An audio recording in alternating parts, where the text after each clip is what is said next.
Hello there, bit of a shorter episode for everybody today, but an important topic that we are going to be covering, as ever, I hope. Those of you who are long-time listeners of the show, welcome back. Those of you who are new here, welcome. I'm Verity. This is the Lazy Girl's Guide to Podcasting, where we talk podcasting tips, literally everything about podcasting. It's wonderful. Welcome to the community. Back in episode 34, when I released an episode which was titled, Is Apple Podcast Turning into YouTube? Now, this episode was published in August of 2023, so coming up for a year ago now, and it was off the back of Apple Podcasts making an announcement that they were going to be having episodic podcast artwork functionality for your podcast. So what this basically means is every time that you put out a podcast episode, you would be able to have a little thumbnail, 3000 by 3000 pixels, same as any other podcast artwork size, but you would be able to have a piece of podcast artwork that was specific to just that episode.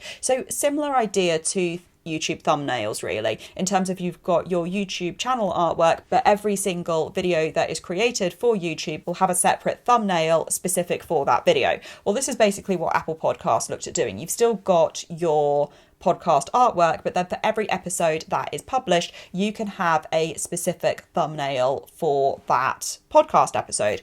Now, this is something I was a little bit skeptical of. I thought it was a really cool idea, I have to say, because we know that a lot of people, particularly when they're on their phones, they're very visual. It's the visual images, it's the clickbaity titles, it's the colours that drag us in and make us want to listen to an episode or watch something. We will happily scroll past something that doesn't have a very interesting title or the thumbnail doesn't grab us very much. So I actually quite like this opportunity from Apple Podcasts, because maybe if your title for an episode isn't catchy enough, maybe you could actually draw somebody in with the episodic graphic instead. However, it did also get me thinking, where I was like, isn't this just podcasting trying to be YouTube a little bit? I don't know. I just found it in some ways, I don't know, I had divided opinions on it, I think. Basically is what I'm saying. Regardless of, I have created since episode 34, and we're now on, at the time of recording, I'm not going to lie to you, I don't know exactly which number episode this is going to be by the time it comes out, but the point is, this was well over 60 episodes ago. So for the last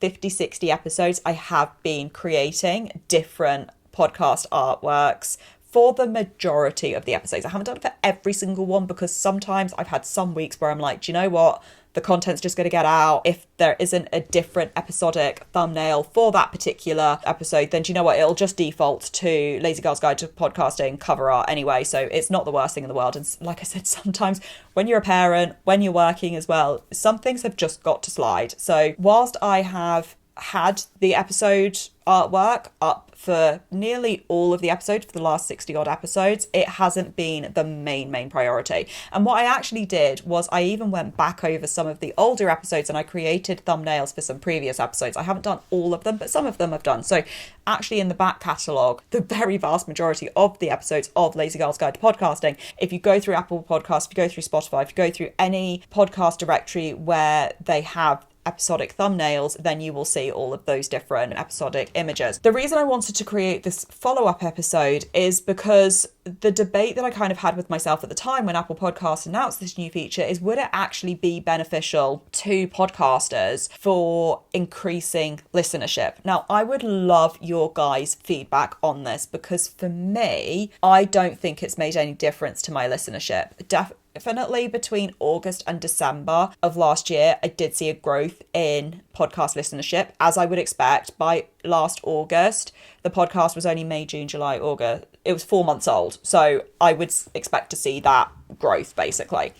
And then I saw a crazy amount of growth from January through to April of 24, when I switched my podcasting host to Captivate FM. They've got loads of growth tools in there, which really helped me get in front of a wider audience and more of my target audience, and that's a conversation for another episode. But my point is that between August 23 and the time of recording this particular episode, which is now with the 1st of June that I'm recording this in 2024, but I don't think that the episode graphics have made any significant impact on my downloads. I think there's been a lot of other factors that have affected my downloads, such as drilled down the analytics, realized when I was publishing promotional content on Instagram, I was finding that actually that was having no correlation with getting more listeners into the podcast. The analytics told me that the vast majority of my listeners were coming from Twitter. So I doubled down on that. I got really, really into Twitter, and it is still the biggest way that people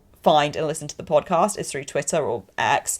I do put stuff out sporadically on TikTok. I don't tend to actually promote the podcast itself on TikTok, but I do put out podcasting material on TikTok. But again, that doesn't have so much of a pull into the podcast. And one of the other things that I do is I publish blog posts on my website, on my blog, and I link through to the podcast episodes. That also helps with my downloads and listenership. But I wouldn't say, with all of these different things that I've tried, and it's difficult because, you know, from like a experiment validity point of view, there is no validity to this whatsoever, because I've tried so many different things concurrently with the podcast that I can't say, yes, this particular thing did or didn't help. But looking at when I tried and experimented with different things, I can definitely say that the episode graphics or the individual episode graphics for the podcast have had no significance to the podcast growth, or if they did, it's maybe been like, you know, the tiniest percent. So I guess the question is do I think that it is worthwhile, and am I going to continue creating singular episode graphics for the podcast? And actually,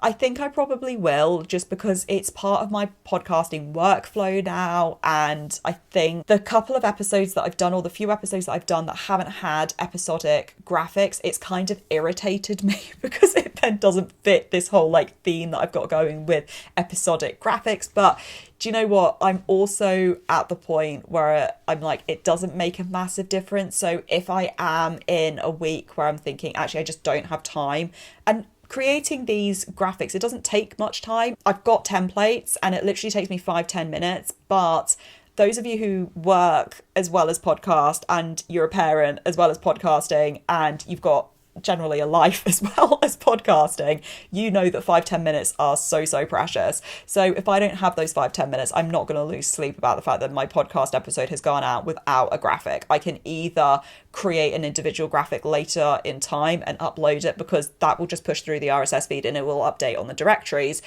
or I just live with it for that week or whatever. So if you are toying with the idea yourself of should I do individual podcast episode graphics, if you've got the time for it and you have a pull for that, absolutely brilliant, go for it. But if you do not have the time, if you do not think that it's going to benefit your podcast, then as I said, it's remembering that podcasting is not the same as YouTube. And for me personally, I have not seen a significant difference. Or you could just argue I'm making really bad graphics. It could be that at the end of the day, but I have not seen a significant difference with using episodic graphics for the podcast episodes.